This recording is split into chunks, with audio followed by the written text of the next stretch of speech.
Right then, this is a quick walk around video, and this is for a wonderful Honda CR-V. This is a 2.2 Black Edition diesel automatic, which is rare in its own way, on top of which it's covered just 29,000 miles from new. It's in beautiful condition, fully serviced by Honda, right up the service we've just done on the car, and it's in fantastic condition. Come around the front of the car, you get the black grille and the Black Editions there, and the black lower insert as well. Lights and lenses, all clear, no cracks or condensation. Bonnet is expected such low mileage, in beautiful condition. Near side of the car, passenger side, absolutely lovely and smooth in the panels, no indentations that can be seen there at all. And the side front alloy, very, very nice condition as well.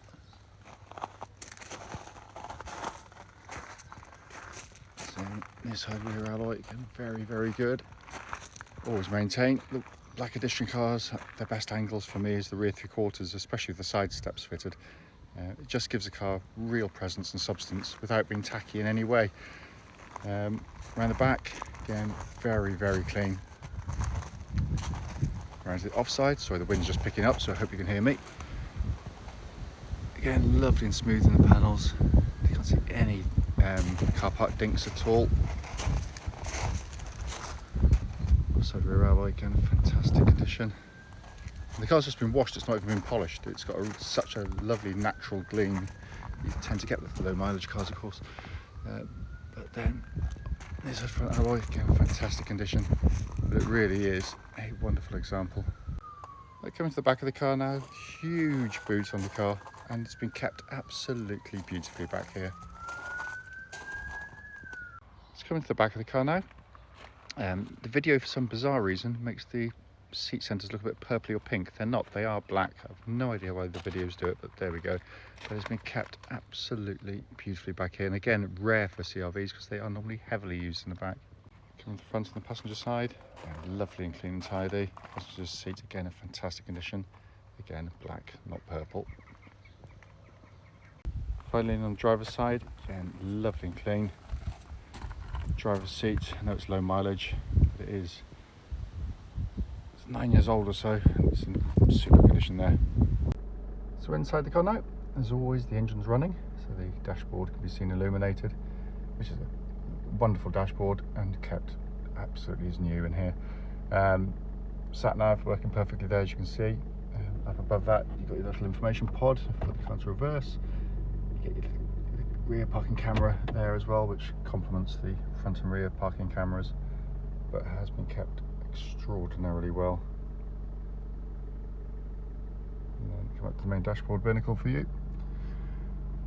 29,138 miles only, and of course there are no warning lights on the dashboard at all.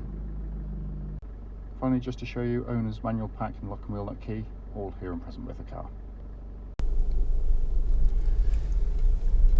Right then, this is a quick road test video, and this is for a very rare beast indeed. This is a Honda CR-V 2.2 Black Edition diesel automatic.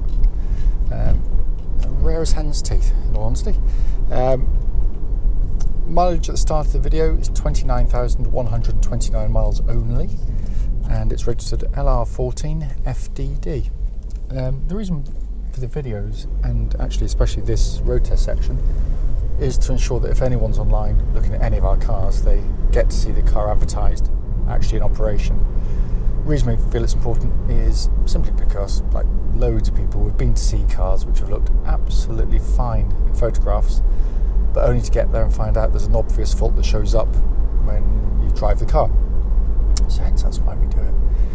Also done on these very quiet country roads in this beautiful part of Gloucestershire, and this actually forms part of the road test route we take our customers on.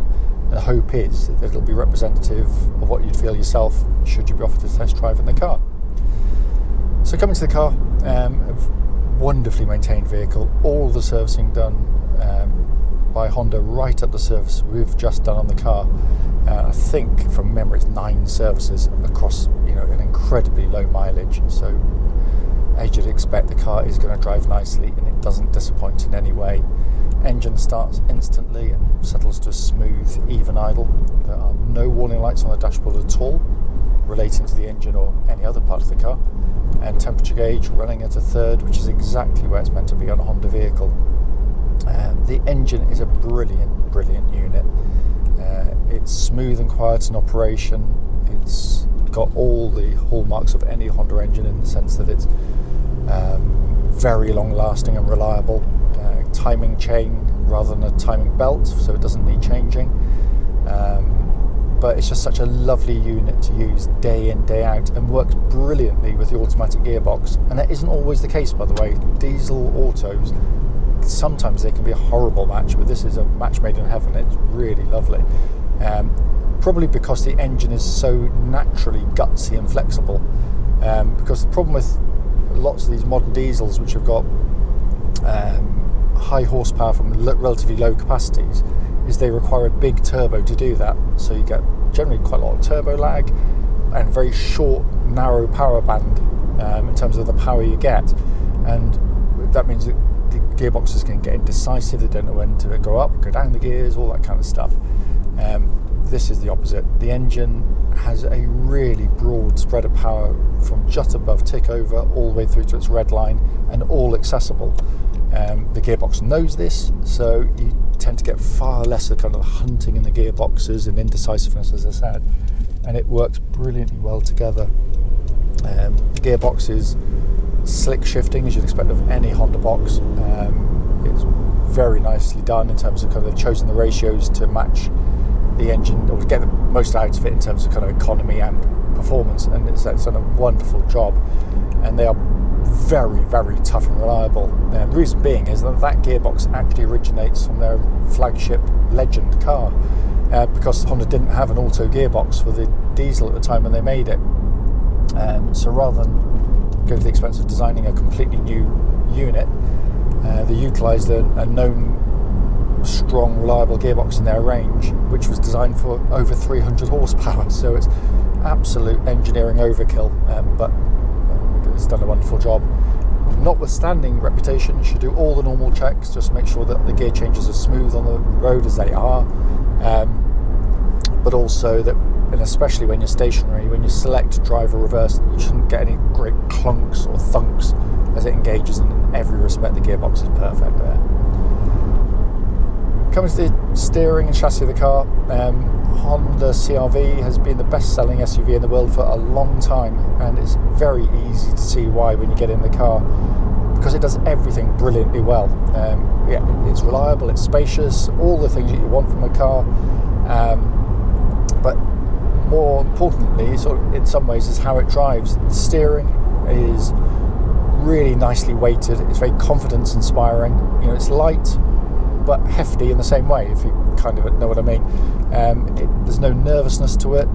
It is, you know, for a car of its type, it's reasonably quick, it's very accurate. You know, these are not meant to be sports cars, but it does a brilliant job of flowing through corners really well, and the steering obviously is part of that, or the main part of that, but it works wonderfully with the chassis as well. Incidentally, it tracks dead straight.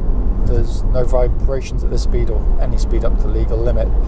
The chassis offers you a very controlled, very well damped ride, but it's very hard for manufacturers, and Honda have mastered it with these cars, which is why they sell so well.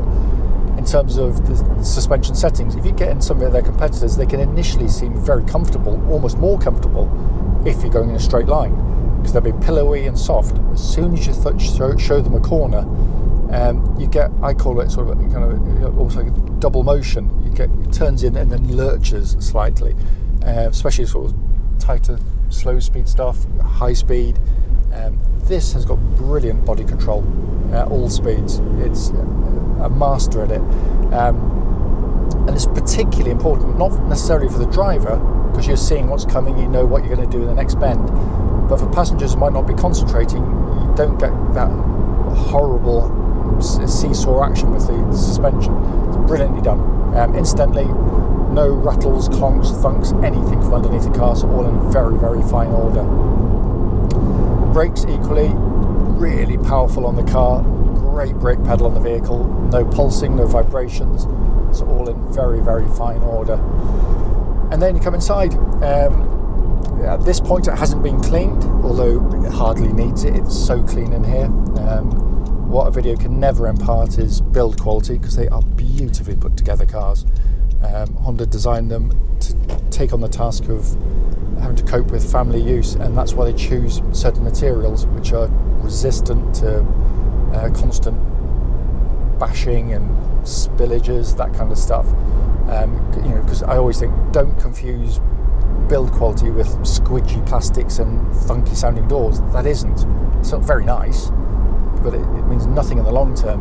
A lot of their competitors, which have gone down that road and can initially seem very well built, certainly to the motoring press, at this time in their life they can be absolute rattle boxes by comparison. These are wonderfully resistant to it. Also, fantastic visibility. You feel very confident on the road in terms of manoeuvring, reversing, changing lane with these massive wing mirrors. You've obviously got parking sensors front and rear parking camera, which all helps, of course. And then you've got this wonderful interior design, which is so wonderfully simple to operate. You can jump in this car straight away and drive it. It's as easy as that. They are a few things you'll spend a few days just going into sort of minor things just to sort of learn the car, but generally it's a car you can just jump in and drive. Everything's working perfectly. Sat nav, air conditioning, which has dual zones, you have different temperatures side to side. The pump's out ice cold air, by the way, so that's all functioning exactly as it should. All the controls, every little button you press has that wonderful Honda quality feel to it. And then your dash binnacle in front is again classic Honda, just beautifully detailed, simplistic, not overdone, not overcomplicated. You look, you take the information in, and you look back at the road, which is exactly how it should be. And then you've got this lovely small diameter steering wheel, which is in lovely condition as well. And it is in fantastic condition in here, really, really is. The one button you will not see on any CR-V, regardless of whether it's four-wheel drive or not, is a four-wheel drive button, because it does it all for you. Honda worked out very, very quickly when they launched the original CR-V, and part of their preparation for the manufacture of it was that most people will be driving as I am now, where you don't need four-wheel drive on. And it was way ahead of its time, because most of its competitors at that time were good old-fashioned permanent four-wheel drive, or clunky levers to engage them and that kind of thing. So basically what it does, this car, as I'm driving it now, is running in two-wheel drive, front-wheel drive. It's the most efficient way to pull any car along. If it needs to go into four-wheel drive, it will, and it will react far more quickly than you ever could yourself, because it does it via the traction control system of the car. So if you're pulled away on snow, mud or ice, it seamlessly introduces the rear wheels to give you four-wheel drive and disengages it as soon as it doesn't need it anymore. It's incredibly effective. The advantages of the system are patently obvious. You're going to get through your tyres less quickly, you're going to use less fuel, and you can put far less mechanical stress through the vehicle. So much so that in, crikey me, decades of selling CR-Vs and having sold thousands of them with this system, we haven't so much as put a spanner on the four-wheel drive system on any of them. So it is a very, very robust system indeed. As I mentioned at the start of the video, the point of it is to flag up any issues at all, of which there are nothing. It drives absolutely beautifully.